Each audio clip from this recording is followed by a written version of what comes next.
Yo, what's up guys? Welcome sa ating episode 1 ng Life Talks Podcast. At ang pag-uusapan natin ngayon ay kung paano ba tayong tumagal sa pagnenegosyo. Kung parehas tayong sobrang madaling mabagot, magsawa, tapos patalon-talon ng industriya, malaking tsansa na yung mga negosyong tinatry natin o tinutumbok natin ay di tumatagal kasi madali tayong mabagot. Tapusin mo ang episode na to dahil magpapatulong tayo kay Janry Gumahad, Mr. Janry Gumahad, sa mga tips niya kasi ako guys, baguhan lang din ako sa pagnenegosyo at kailangan natin ng mga advices, mga tips galing sa mga matatagal na sa mga industriya sa pagnenegosyo para mabigyan tayo ng insight o mabigyan tayo ng idea kung paano nga bang tumagal talaga sa pagnenegosyo. Let's welcome our guest, si Mr. Janry Gumahad. Kas, bati ka naman. Yo, what's up?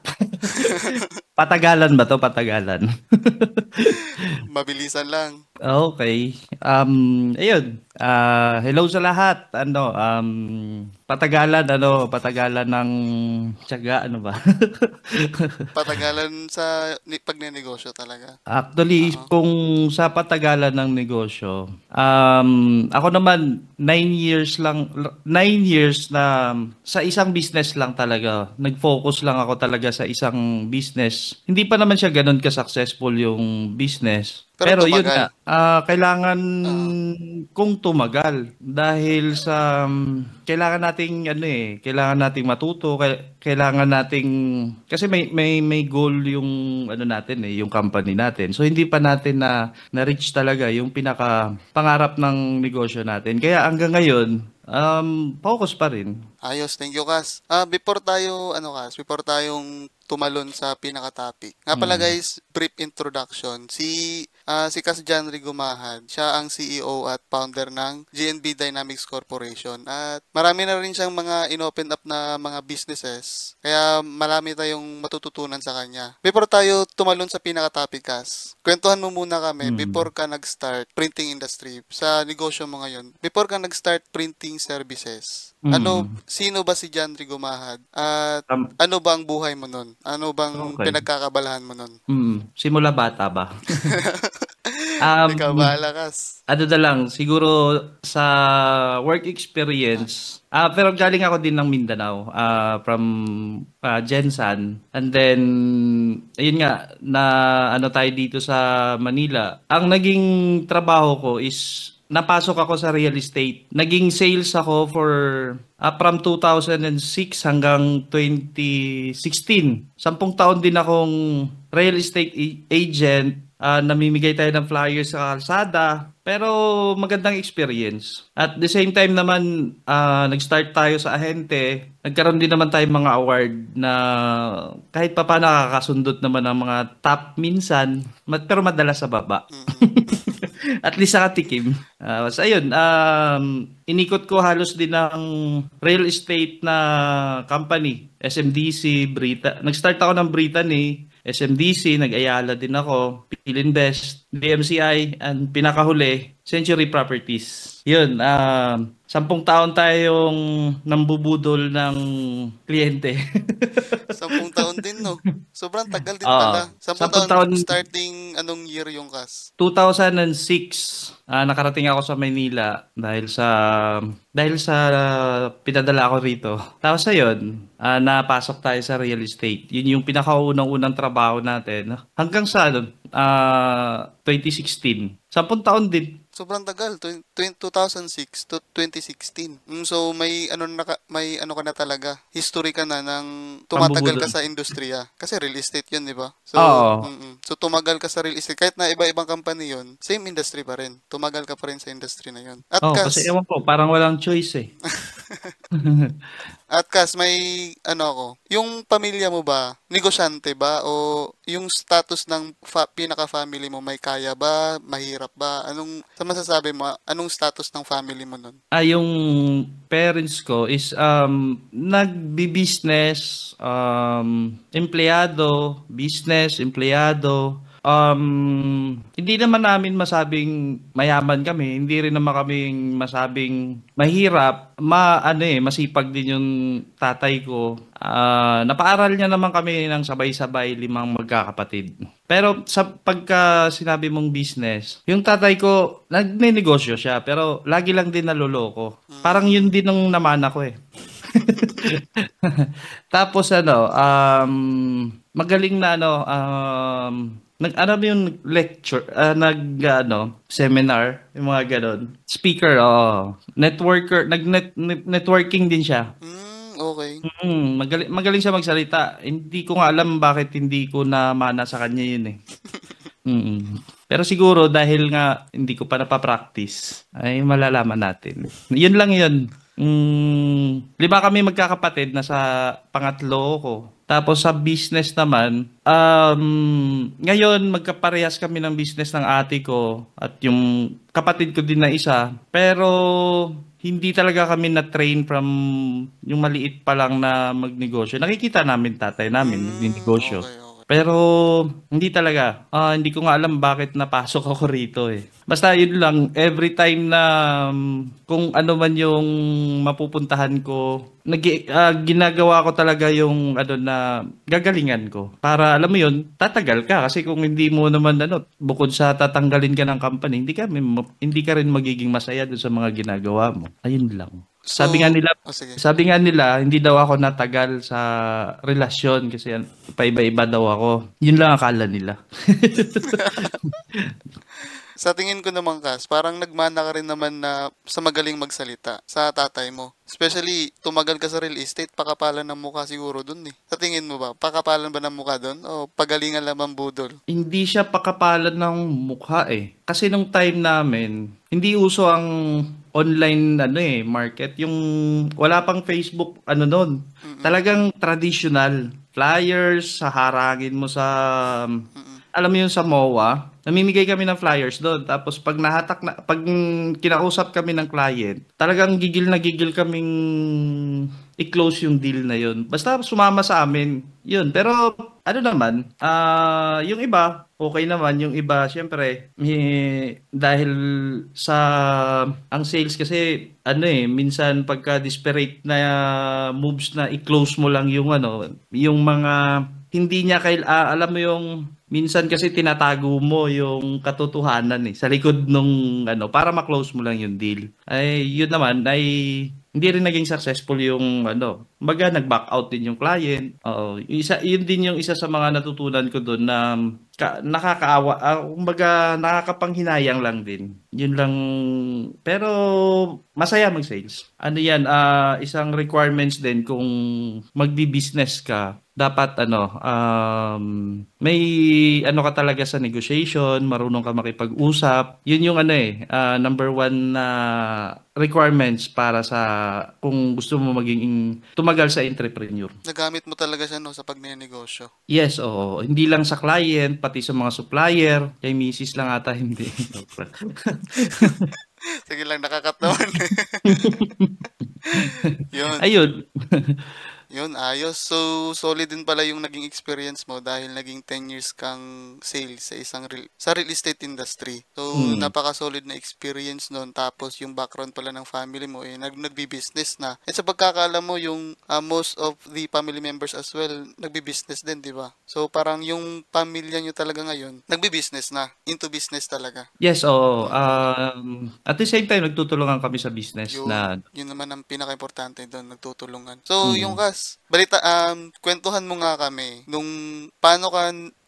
kami paano ka nagsimula? Anong pinakarason o turning point? Ba't ka nagsimula? Pagnenegosyo talaga na sarili mong kumpanya, sarili mong negosyo. Paano ka napunta sa printing industry? Anong rason likod nun? Kwentuhan mo kami, paano ka nagsimula sa pagnenegosyo? Sa totoo lang, hindi ko talaga pinangarap na mapunta dito sa printing business na to. Before ako napunta rito, nasa 10 taon na yung business ng ate ko. yung B-Ads graphics icon sa Gensan. 10 taon na sila nagbi-business. Pero wala akong pakialam dun sa kanila. Hindi ko ni minsan, minsan nasama ako pag umuwi ako doon, pag kulang sila ng driver, nagda-drive ako. Pero hindi ko talaga siya inaral, hindi ko man lang natripan na gawing business din. Nung last company ko sa real estate, ang nangyari kasi noon, umuwi kami ng Gensan dahil birthday ng nanay ko. Tapos wala pa akong benta noon eh. Parang mahigit pa lang ako noon. So may event kami doon sa Pampanga. Ang sabi ng boss ko sa akin, umuwi ka pero balik ka rin agad. Nakabook kami ng parang 15 days na bakasyon. So hindi ko pwedeng iwan yung pamilya ko, pati ilan na ba na anak namin noon? 4 na anak namin. Tapos hindi pwedeng si Mrs. lang ang bumiyahe pabalik kasi nga maliliit pa. So nag-decide ako na sige, inawol ako ng company. Ngayon, pagbalik namin dito sa Maynila, wala akong trabaho. Di tambay sa court. That time, election niya na yun nung tumakbo si President Duterte. Tapos yung kapitbahay namin, nag-sponsor siya ng, nauso kasi yung damit, di ba, na the change is coming. Kumbaga, support na organization nila doon sa kay President Duterte. Sinabi niya sa akin, syempre may printing business ang ate ko. Sabi ko sa kanya, boss, ako na mag-ano niyan. Kumbaga, mangungumisyon lang ako. Ahente tayo mangungumisyon. Tapos ngayon, nung tinawagan ko ate ko, sabi niya, sige, kuhanin mo. Pero ikaw gagawa. Gumanon sa akin. Sabi ko, ano alam ko dyan? Kung susulatan ko lang, okay lang yan. Isang color lang naman siya Single color lang. Black yung damit, white yung print. Pero malaki, parang A3 size. Sabi ng ate ko, total wala ka namang ginagawa. Sinusumbong pa ako ng misis ko na lagi ako sa court. Sunod ako. Kasi that time, yung ate ko, siya yung nagsusupport din sa akin, sa mga anak ko, pagka yung, alam mo yung kinakapos tayo financially, napaka-bless ko dahil may ate ako, di ba? Nung siya na nagsabi sa akin na, ikaw na gumawa niyan. Total, wala ka namang ginagawa. Syempre, natakot ako. Baka hindi na ako bibigyan ng... Ang ginawa niya, sabi ko sa kanya, ate, hindi ko kasi alam niya kung paano yan. Sabi niya, sige, kuha na kita ng ticket, umuwi ka rito, tapos magpapaturo ka kay Nonoy ba yun? Yung tagagawa nila silk screen. Sige, wala namang ginagawa. Umuwi ako. Sa madaling salita, tinuruan niya ako. Basic, napakadali. Ang nangyari, ginawa niya ako ng screen. Silk screen. Dala-dala ko yun sa aeroplano, pabalik dito sa Maynila. Tapos, ayun na, nag-start ako. Parang 100 na damit ata yung tatatakan ko. First batch pa lang, 10, sira na yung screen ko. Wala akong kaalam-alam kung paano gawin yun, ano yung materialis na paano siya ginawa. Photo emulsion, kailangan mo ng exposure box. Pwede naman araw. Kailangan sakto yung oras. Kailangan tansahan kasi pag hindi mo eksakto yung luto ng emulsion, either masira siya kaagad o di kaya hindi na kayang tanggalin nung tubig para mabutas yung yung design. So yun yung naging challenge sa akin. Siguro buti nga kapitbahay ko lang yung kliyente ko. Parang tumagal sa akin ng 2 linggo at mga 10 damit ata yung nasira ko rin. Ayun, suot-suot ko yun. 10 damit. Tapos dahil sa pangyayari na yun, na-challenge ako. Inaral ko siya. Siyempre, yung design nasira. Kailangan mo ngayon ng negative. Yung parang i-print mo siya, tapos ilagay mo dun sa screen at i-expose. Hindi ako marunong mag-Photoshop. Hindi rin ako masyadong magaling sa layout o Talagang no choice. Inaral ko na. Hanggang sa na-enjoy ko naman na siya. Tapos syempre, ginaid ako ng ate ko na sabi niya, after nung na-deliver ko, sabi ko sa ate ko, tapos na. Sabi niya, na-enjoy mo? Sabi ko, na-enjoy naman. Sabi niya, punta ka dun sa, sa trade, sa may binyan. Tinuro niya sa akin yung mga digital, yung mga heat press, yung mga vinyl, digital, para daw hindi mahirap. Alam mo yun, total, naaral ko na yung Photoshop, basic na, medyo may alam na ako. Sabi niya, punta ka doon kasi may mga free na seminar kung paano gawin yung ID, yung mga ganun, mga ID lace, basta digital, mga maliliit na mga printer lang. So, that time, nung pagdating ko doon, tinuro yung mga baso. Sabi ko parang wala naman tong parang walang challenge, di ba? Eh di, inano ko, lalo yung mga ID. Inano ko, sabi ko, sige ate, kaya ko to. Tapos nakita ko, yung ID talagang pumasok sa akin na unang-unang pagkakitaan ko. Kasi April, June, pasukan. Pasukan na. Oo. Nung time na nag-decide ako, parang May. Meron pa ako isang buwan na maghanap ng kliyente. Ang ginawa ko, galing akong sales. Talagang inano ko, flyering. Pero hindi flyer ang dala ko. Gumawa ako ng calling card, tapos lahat ng dito sa loob, binigyan ko, nakakuha naman ako ng parang isang school ata yun. Dalawa, pero maliit lang. Yung tipong mga 30 lang yung estudyante. So at least meron akong client, tapos pinost ko. Hanggang sa syempre, nakikita ko sa ate ko sa B-Ads na hindi lang ID ang ginagawa. Boring sa akin yun eh. Yung hit press lang. Ang ginawa ko noon, parang pinagtripan ko yung signage. Ang shop ko naman, dito lang sa harap ng bahay namin. Pagbaba mo, tapat na tapat mismo. Tuwing hapon, pag wala akong ginagawa, iikot ako dito sa loob ng Camellia. Maghahanap ako ng tindahan, yung shop na ginagawa pa lang yung store nila. Tapos, o-operan ko yun ng signage. On the spot, kinu-close ko yun. Kasi nasanay ako sa SMDC. Million yung usapan doon, kondo. Kaya nga namin budulin itong magkano lang, di ba? So, sa madaling salita, na practice. Pero hanggang pa lang ako noon. Closing lang ng mga signage. Pero hindi ako marunong mag-welding, basta hindi ako marunong noon. Meron akong mga kaibigan din sa area namin dahil taong court tayo. Ayun, nirerentahan ko yung grinder, barena, welding machine. Kasama na rin siya. Siya na yung magwe-welding. So, ayun, mga ilang cycle, ang bagal. Akala ko yun talaga yung tamang process ng welding, yung tipong maghapon ginagawa yung isang frame. Tapos tuloy-tuloy nainip na ako dahil hanggang sa pinakialaman ko na lahat. Ayun, hanggang sa nauso na yung page noon. Gumawa na rin ako ng page noon hanggang sa ayun, tuloy-tuloy na. Hanggang ngayon nandito tayo. Nag-start lang sa sa harap ng bahay, walang shop. Nagtampo pa nga ako sa ate ko noon eh. Dahil hindi niya ako kinuhanan ng shop. Magaling naman ako eh. Sabi. Pero okay lang. At least hindi niya ako tinulungan pagdating sa kung paano patakbuhin yung business. Hindi niya ako tinulungan paano solusyonan yung mga problema. Ewan ko kung may tiwala siya o wala siyang gana ayaw niya lang talaga ako turuan. Pero ngayon naman, pareho talaga kami ng business, pero support sa financial, yun talaga ang pinakamalaking binigay niya sa akin. Pero pagdating sa execution dito, hinayaan nila ako. Pinakilala lang nila ako kay Uncle Google tsaka kay Tito YouTube. Yun yung naging kakampi natin hanggang ngayon. Tapos ngayon may mga may mga apo na, 'di ba? Yung mga AI.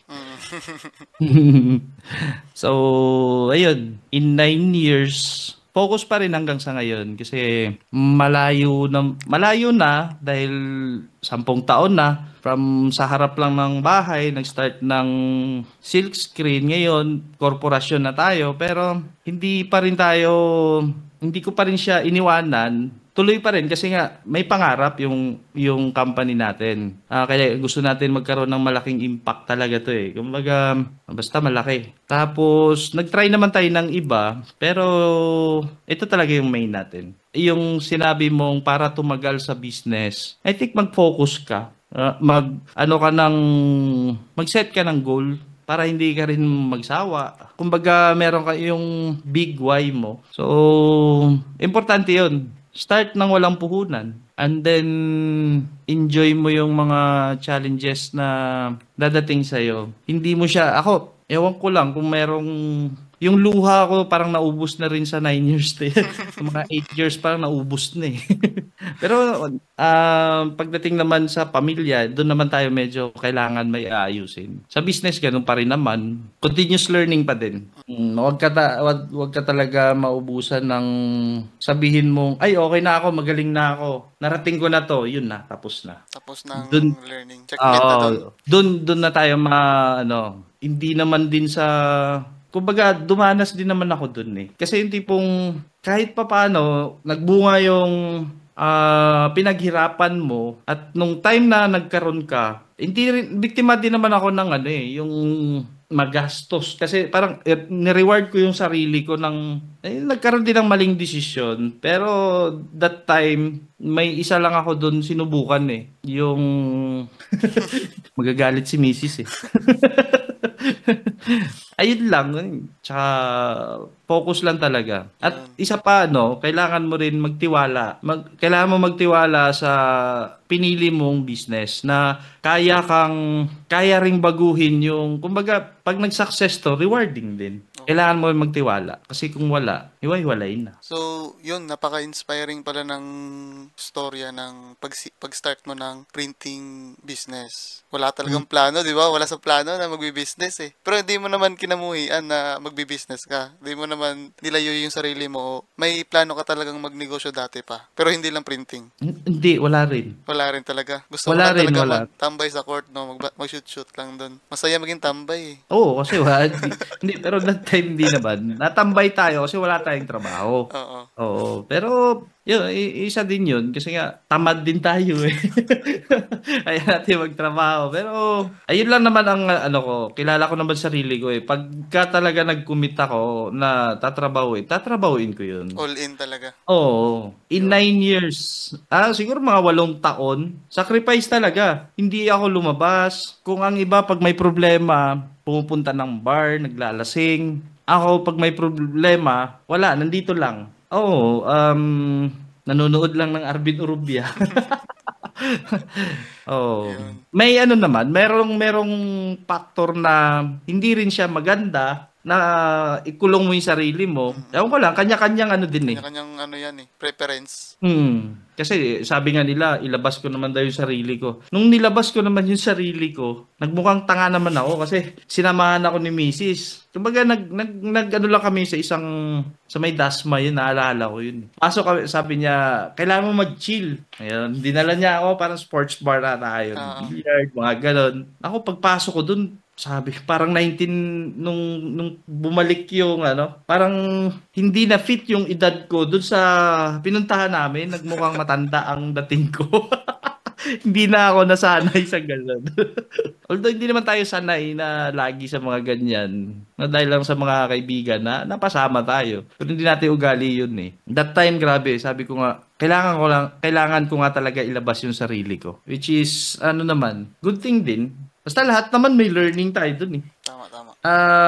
Lahat ng lahat ng nangyayari sa atin, may reason yun eh. Yung mga failure, kailangan lang, may ni-remind lang sa atin.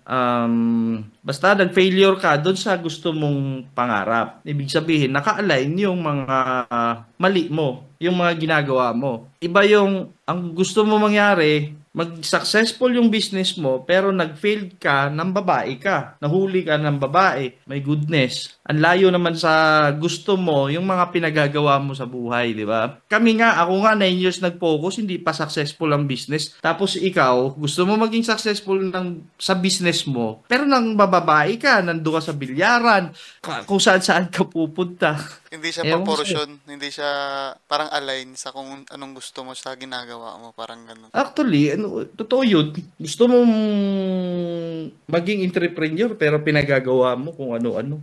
'Di ba? Ang mga pinapanood mo kung ano-ano. Tama. Ayun lang yun. Sa 9 years mong pagbi-business, sa 9 years mong nakakulong sa printing industry, printing industry ka. Sa 9 years na yun, especially ako, Gen Z kami. Nasa Generation Z kami, namulat kami sa mundong mabilis. Nasa digital era kasi kami. Parang para sa amin, sobrang bilis ng pangyayari sa mundo. Kapag may Mm. sinubukan kami, sobrang dali naming mabagot. At alam kong naramdaman mo yan sa akin na karakteristik na sobrang dali ko rin mabagot. Mm. Tsaka siguro sa mga anak mo rin, baka meron din silang ganyang karakteristik, especially sa mga Gen Z na anak mo. Kaming talaga na generation, sobrang dali naming mabagot. At kahit na sa millennial ka, di ba? Sa millennial ka na era. Mm. Kahit na, 2000. kahit na nasa millennial ka, alam kong lahat ng tao may pagkabagot talaga na hindi mawawala sa atin yan. Kasi tao din naman tayo eh. Magsawa Mm. tayo. Sa 9 years mong pagbibusiness ka, sure, ito lang ang sure ako. Sure akong naka-experience ka ng sobrang bagot, pagkasawa, anong tawag nito? Yung pagkasawa, yung pagkaburyo sa pagnenegosyo. Nung Mm. dumating yun sa punto ng buhay mo, sa buhay pagnenegosyo, pang ilang taon mo na yun o buwan sa pagnenegosyo mo? At anong mga ginagawa mo para malabanan yung feeling na yun? O nilabanan mo ba o may ginawa kang mga bagay? Malabanan mo yung feeling na yun para maituloy mo lang yung negosyo mo. Actually sa ganyang yung burnout yan, 'di ba? Mm-mm. Maraming beses, hindi lang mag-isa, hindi lang 50, basta hindi naman tayo makakaligtas sa gano'n eh. Lahat naman kailangan maranasan mo 'yun. Hindi, normal lang naman tayo na tao. Hindi naman tayo, wala namang espesyal sa atin o kakaiba. Kanin pa rin kinakain natin. Tubig naman iniinom natin. Hindi tayo, ako, kung naalala mo, nandito ka nun, minsan hindi ako napunta, actually, dumadanas ako ng ano doon. Naboboard ako kasi parang thankful nga ako na nandito ka nun dahil kahit papano humabol yung GNB Dynamics year-end kahit papano naayos na automate or medyo kahit papano yung sistema na plansya, di ba? Isipin mo, January pa lang, inumpisahan ko na naayusin ang kumpanya. Pero hindi nangyari yun. O nadali siya sa dulo pero hindi pa rin yun yung gusto natin na ano eh. Pero still, hindi pa rin tayo sumuko. That time, ang ginagawa ko pagka yung burnout or naiinip ako, ini-enjoy ko yun. Ini-enjoy ko yun. Tamad yung katawan ko, parang wala akong gana. Tinutulog ko talaga yan. Minsan ilang araw, hindi mo ako maano dahil pinaparamdam ko na tamad talaga. Kumbaga, kailangan kong i-enjoy yung feeling na yun eh. Para maramdaman mo sa susunod na burnout ka. Kasi mabigat yung katawan mo, hindi ka ikaw pa rin naman ang makakakilala sa sarili mo kung paano mo labanan yun eh. Sa akin, tinutulog ko lang. Tapos pagising ko, minsan tulad ng dati, nag-trip, nag-aya ako ng Antipolo. Yun, nakarating tayo ng dagat na hindi inaasahan. Yun yung pag mga ganong mga sitwasyon, ano ako noon, burnout na alam mo yun, i-enjoy mo lang. Hindi mo naman kailangang labanan. Ewan kung may point ba, labanan kung may panlaban yung katawan mo, kung kaya mo na. Mas lalo kang lulubog eh. Pagka yung nandun ka sa stage na parang hindi gumagana yung utak mo, hindi masyadong, meron talagang ganon. Enjoy mo na lang muna. Total, hawak mo naman oras mo. 'Di ba? Actually, napakagandang input yan eh. 'Di ba sa ating community? Natanong ko na rin yan, burnout na yan o yung pagkaburyo talaga sa pagnenegosyo sa ano mang ginagawa natin in a daily basis. Dapat talaga daw kinokonsidera natin always yan. Mag-burnout talaga tayo kahit na gaano tayo kagaling sa industriya na yan, gaano ka ganda ng progress natin sa buhay. Hindi talaga tayo makakaligtas eh kahit ikaw yung pinakamagaling na tao sa buong mundo. Nakaka-feel talaga ng sobrang pagka-burnout na to the point na yung utak mo, yung katawan mo, hindi mo mapilit na mag-isip eh, hindi mo mapilit na magalaw. At Kahit sa saya, may burnout pa din eh. Sa lungkot meron din. Lahat yun. Parang ano yun, gulong ng palad data. Gulong ng buhay. Kailangan mo minsan nasa ilalim. kaya Pero, napakagandang napakagandang input na kailangan lang pala nating minsan tanggapin na lang, i-enjoy tama 'yon. Na natin ng sarili nating ma-burnout, pilit natin sarili nating malungkot. Alam naman din natin, especially sa 9 years mong pagnenegosyo, alam mo na yung cycle ng business eh. Alam mo na yung ikot ng negosyo. Same lang din yan ng, parang mahalin tulad mo lang din sa cycle ng tao, na mayroong panahon na magiging malungkot tayo, mayroon ding magiging masaya. Everything is temporary. Parang may cycle din yung lahat. Kaya kung nasa era man tayo ng burnout, nasa panahon man tayo ng kasiyahan, kung ano man yung nasa present, enjoy na lang natin. And tama yung sinabi mo rin na kanya-kanya din kasi tayo ng karakter eh. Iba-iba tayo ng attitude. Trabaho din natin na ma-figure out kung ano yung pinaka-prefer way natin para maka-cope up sa kalungkutan o burnout. Napakaganda. wala namang ibang makakatulong kasi utak hawak mo yun eh. Sarili mo yung makakadesisyon eh. Pwede kang humingi ng advice sa iba, pero tandaan mo lagi na sa'yo yung huling desisyon. Maraming nag-a-advise sa akin, nanonood ako ng iba-iba, pero sa huli, kailangan, kumbaga, yung desisyon mo, sa'yo yun. Huwag mo ituro kung sino yung nag-advise sa'yo. Pre, ikaw eh, sabi mo kasi sa akin, ito gawin ko eh. Ayan tuloy, 'di ba? Hindi pwedeng ganoon. Wala kang paninindigan sa sarili mo na kumbaga kasi pag tinuro mo, although siya nag-advise, hindi ka magle-learn eh. Hindi mag-grow yung sarili mo na basta accept mo kahit sinabi ni ano yan. Ako, 'di ba? Sinabi ni Kasusyong Arvin doon na hindi talaga pwedeng makipag-partner sa asawa, 'di ba? Sa mga jowa. Pinanindigan ko 'yun. Kumbaga pinangahawakan ko 'yun. Okay naman, may learning pa rin ako dun. Matindi yung mga naging learning ko dun. Dahil sa paninindigan o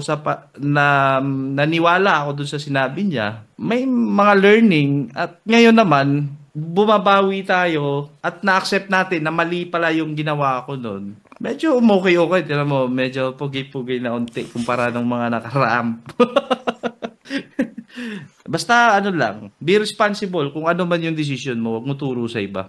Siguro yung sa mga generation nyo ngayon, ang nakikita ko siguro parang hindi nyo lang nakikita na may parte talaga sa buhay nating matalo, failure, kasi parang perfect sa ano nyo sa generation nyo, di ba? Pipindutin mo lang, nandyan na. Ano kami, parang exposed kami sa mundong ideal. Kasi pagkamulat namin sa mundo, may social media na eh. Yung social media naman, pinapakita doon yung ideal na buhay, ano ba ang magandang buhay, ano ba ang definition ng perfect na tao, perfect na mukha, perfect na katawan. Saka ito, pag may gusto kaming tinatry, tapos hindi nag-come up sa kung anong ideal talaga, buryo agad, burnout agad. Tama.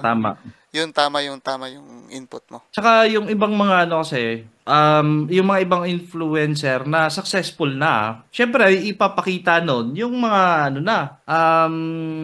nasa Success stage na sila, yung success na. Yung mga generation nyo, minsan hindi na tinitingnan yung kung paano nag-start, 'di ba? So, pag attempt nyo na gusto nyong gayahin yung ginagawa niya, lalo na sa pagko-content at walang views, wala malang nag-react, disappoint na kayo. Itatak natin sa utak natin, walang nakakaligtas talaga sa failure, walang nakakaligtas sa ganyan. Lahat ng tao, kailangan ma-experience yung mga failure para matuto ka talaga. Process talaga, no? Oo. Kung sa school kasi, bawal magkamali para perfect. Sa totoong buhay, paramihan ng kamalian. Oo, hindi ganun. Fail fast nga, di ba? Sige, magkamali ka habang bata. Kaya ako, idol ko talaga yung generation nyo din eh. Kasi nga, ang bilis. Siyempre, pag nung pinanganak kayo, computer na, cellphone na hawak nyo eh. Ako parang college na ako, nakahawak ng cellphone, 5110 pa. Di ba? So, yun. Kumbaga, kailangan lang din lalo na kung pinanggalingan mong pamilya, yung talagang bigay din. May kaya. Hindi pinaintindi na tulad ko medyo naman ako dyan. Medyo ginagawa ko rin sa mga anak ko na binibigay ko din sa kanila ang lahat ng hindi lang needs, kumbaga hangga't kaya yung mga wants nila. Lately na-realize ko rin na hindi talaga pwede ring ibigay natin yung kasi nga pag nasanay din sila, baka yun pa yung nila eh. Tama. Kasi parang perfect ang buhay, kunting hingi lang. Bigay diba? So kailangan din maintindihan ng generation nyo na kasama sa buhay ang mali. Tama, sobra. Kahit anong generation naman, kahit generation pa na evolution pa ng mga kailangan magkamali. Kasama sa yan. Kasama sa equation yan. Yun, magandang input yung sinabi mo about sa paano ba labanan yung pagkaburyo sa negosyo. Kasi sa tingin ko lang naman personal kong perspective, yun talaga yung isa sa mga factor talaga ng mga negosyante kaya hindi tumatagal sa pagnenegosyo. Yung hindi na alam kung anong gagawin sa sobrang buryo. Yung sa sobrang focus ng pagnenegosyo. Sobrang galing na sa industriya, sobrang hindi na nararamdaman ang progress. Sa tingin ng entrepreneur ay dula ng negosyo. Doon na sila umaayaw. Doon na sila, kaya natanong ko siya, para sa akin na isa sa mga factor, malaman ng mga negosyante, na kailangan talaga malaman natin na normal lang pala talaga yung ma-burnout, normal lang yung maburyo. Ini-enjoy pala yun, hindi pala yun nilalabanan. Depende kasi yan sa ano mo eh.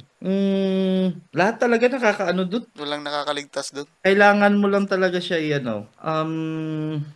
kailangan mo lang i-adjust yung sarili mo sa mga ganun. Paano ka mag-react? Paano mo siya, parang ano lang yan, parang problema, di ba? Lahat yan problema, stress, problema din yan eh. Depende na lang kung paano mo siya tingnan, paano mo siya harapin. Pag yung burnout kasi, ano din yun eh, utak mo na yung bumibigay noon, pati yung, lalo na ito yun eh, ito tipong tinatalo na ng dibdib mo yung utak mo. Yun, yan talaga. Di ba? Oo, sobra. Parang unfair, di ba? Akala mo luging-lugi ka, hindi mo kailangan labanan eh. Ramdamin mo lang. Kailangan mo ramdamin yun para sa susunod, alam mo na yun. Yun. Burnout ako, kailangan ng pahinga. Sobrang galing. Oo. Kaya pag natulog ako, 1 linggo. Pag nagtrabaho naman ako, 1 taon walang tulugan. Joke. Ewan ko, sabi ng iba, hindi na daw ako natutulog. Pero sa totoo lang, takot ako matulog. Oo, kasi baka hindi na ako magising or ano eh. Sa tingin ko naman, Kas, kaya natanong ko siya kanina kung paano ba labanan yung pagkaburyo o burnout sa pagnenegosyo para tumagal. Nabanggit ko nga kanina, yun yung isa sa mga rason ba't hindi tumatagal yung entrepreneur. Para sa iyo ba, ano pa yung ibang fact kung bakit hindi tumatagal ang isang negosyante sa pagnenegosyo? Actually, maraming factor yan eh. Kasi ang tao kasi, ang isa lang paniniwala ko dyan, pag ayaw may dahilan, pag gusto may paraan. Ngayon, yung ibang factor dyan, dinadahilan na lang yan. Kasi ayaw lang naman talaga. Oo. Diba? Ayaw lang ilaban. Wala rin, basta, nandun na lahat, nag-ugat-ugat na yan. Kasi Solid. ayaw ko eh. Si ano lang naman may gusto mag-ano eh. Di ba? Ayos. Tama naman, di ba? Ewan ko, basta siguro yun lang yun. Kasi ako, pag ayaw ko rin, Ayaw talaga. kahit kayang-kaya ko gawin yan, basta ayoko. Wala nang dahilan. Yun na rin. Oo, yun lang yun, ayoko. Pag pinilit mo ako, meron akong 1,000 na dahilan dyan. Dahil ayoko, di ba? Ganun lang yun. Tulad nung mag-edit ng ayoko. Pero marunong ako niyan ha. Dahil ayoko. Yun yun, maraming dahilan. Marami, kasi ayaw. Sobra. Ayusin mo yung isip mo, kung papasukin mo, commitment. Huwag na idahilan ng kung ano-ano man. Ayos. Kala ko magbibigay ka ng 3 dalawang factors. Yun na pala yun. Kung ayaw. 3 naman yun eh. Kung ayaw, may dahilan. Pero solid, na-realize ko din naman siya, tumatak talaga sa utak ko ngayon na, tama naman. Actually, sino ba yun? Basta, biblical din yan, Kas. Oo, na pag yung tao sumang-ayon, pag yung tao tinanong mo, tanggapin mo lang yung oo o hindi. Kasi yung rason ng hindi, dahilan na lang yun lahat. Alibay na lang yun lahat. Yes or no lang? Yes or no lang yung pakinggan mong sagot. Yung dahilan, wag mo na pakinggan. Masama lang loob mo. Baka ikaw pa dahilan. Ikaw kasi. Ay, isa sabihin mo, ayaw mo ba? Yes or no? Hindi kasi. Yes or no lang, tanong kung ano pinagsasabi mo. Sabihin pa, ikaw kasi late ka dumating eh. Ayos. Sobrang solid. Ewan ko, yun lang ata. Tama naman ata siguro. Tapos pag pinilit mo, papayag naman. Alright. Kaya walang patutunguhan ng buhay kasi nga walang paninindigan. Hindi alam kung ano yung walang direksyon, walang go with the flow. Boring yung buhay na yun. Boring yun. Yun, ayos.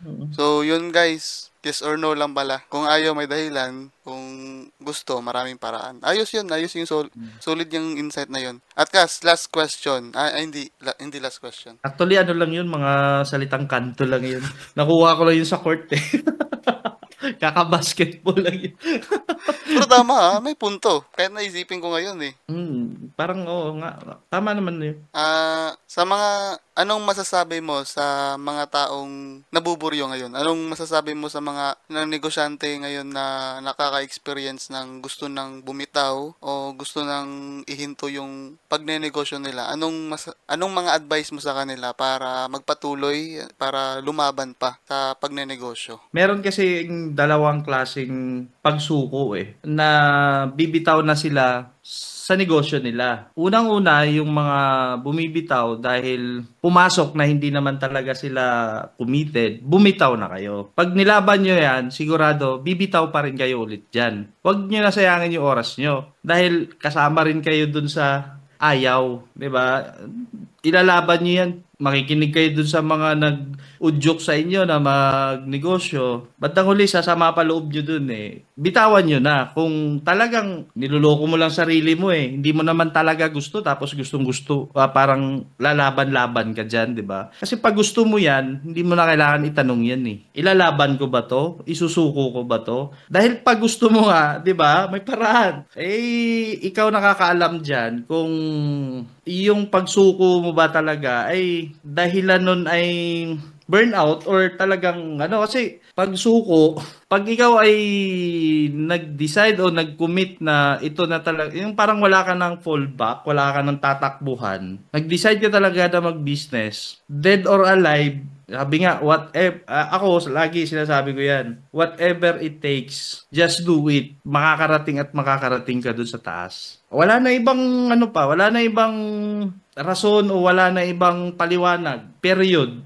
Problema, kumbaga, kahit sa pinaka mahirap na, ito kasi yun, sa business kasi, kailangan natin mag-fail ng sobra-sobra para tayo tumibay. Maging deserving tayo, reward ng sobra-sobrang blessing. Kasi nga, kaya na natin i-handle. Hindi bibigay sa iyo yung success kung hindi mo naranasan yung sobrang hirap o sobrang pagsubok sa na yan. Para naman pag binigay sa iyo yung opportunity na yon, yung blessing na yon, ready ka kung paano siya gamitin, di ba? Tandaan mo, pagka nandun ka sa pinakamababa o kahit maliit na problema, lagi isipin mo, ano kaya ang nire-remind sa akin na dapat kong ayusin para ma-align ko, maayos ko yung sarili ko dun sa gusto kong marating. Tulad ko, sa gandang lalaki ko na to, iisipin mo bang sablay ako sa asawa ko? Totoo naman.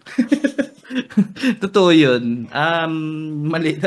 Medyo, dahil nga sa mali yung paniniwala natin nun, yun, ayusin natin, di ba? Siyempre, mahal naman natin pamilya natin At the same time, kasi pangarap natin, makarating yung negosyo natin, yung business natin, doon sa gusto natin mapuntahan, nakasama yung pamilya natin. Nung nag-umpisa tayo ng negosyo, sila yung kasama, unang-unang kasama natin sa pangarap natin Kahit hindi nila yun nakikita, hindi nila na yun, pag naging successful naman ng lahat, mas masaya ang buhay pagkasama talaga yung pinangarap mo sa umpisa. Useless pagka naging successful ka ng sobra-sobra, wala na yung dahilan bakit mo nilalaban yung pangarap mo. Parang kalahati ng buhay mo hindi masaya Para sa akin na. Kaya, ayun, inaayos ko. Sigurado naman ako, hindi ko naman yan sila sabihin nilang iiwanan ko sila dahil mas priority ko tong business. Ako, nagmamadali din akong maayos tong sistema nito dahil gusto ko na talagang iwan din. Gusto ko na din talagang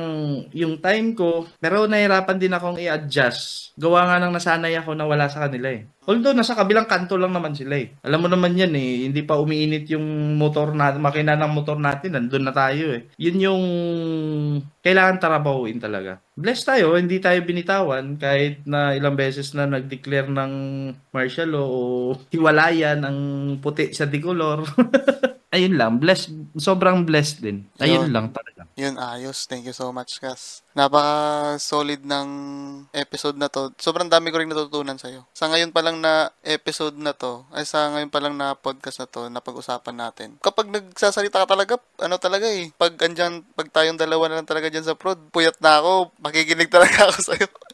Ay, sobrang dami kong matututunan talaga pag nagsalita ka na. Kaya napaka-solid. Thank you so much sa pag-accept ng invitation ngayon. Sobrang dami kong natutunan. It's all about ano pala, prinsipyo mo, commitment mo towards kung ano talagang gusto mong marating. Tsaka yes or no lang naman talaga yung kondisyon kung anong gusto mong marating sa buhay. Gusto mong ilaban mo. Wala nang mga dahilan. Kung wala nang mga side comment. Kung gusto mo ilaban mo. Kung ayaw mo na, bitawan mo na. Huwag mo na patagalin. Thankful din at na-experience natin yun. At sana ma-bless din yung meron ding matutunan na mabago din yung mga natin at wag maging lesson na rin yun na wag tayo mawalan ng pag-asa talaga. Dahil legit, pagka nilaban mo yan, wag ka lang magdahilan. May patutunguhan talaga yan. Thank you so much, Cass.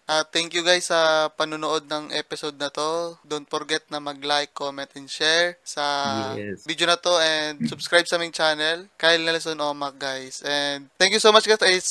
Thank you so much, guys, at see you sa next nating Live Talks episode. Bye-bye muna Thank you, sa thank ngayon. you. Follow nyo, follow. Thanks, Cash.